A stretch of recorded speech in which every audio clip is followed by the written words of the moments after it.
এই জায়গার পরিবেশ হ্যাঁ। ব্রাহ্মণবাড়িয়ার ওই যে রাস্তাটা পেলাম। হ্যাঁ, হ্যাঁ, বাঞ্ছারামপুর।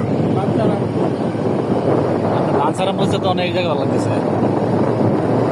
বাঞ্ছারামপুরের রাস্তা তো চিকন, গাড়ি ঘুরে চলে, আর এটা তো কোনো গাড়ি ঘুরে চলে না, নিরিবিলি। আর লগে একবার নদী পানি, বাঞ্ছারামপুরের নদীতে মনে করেন মরা নদী।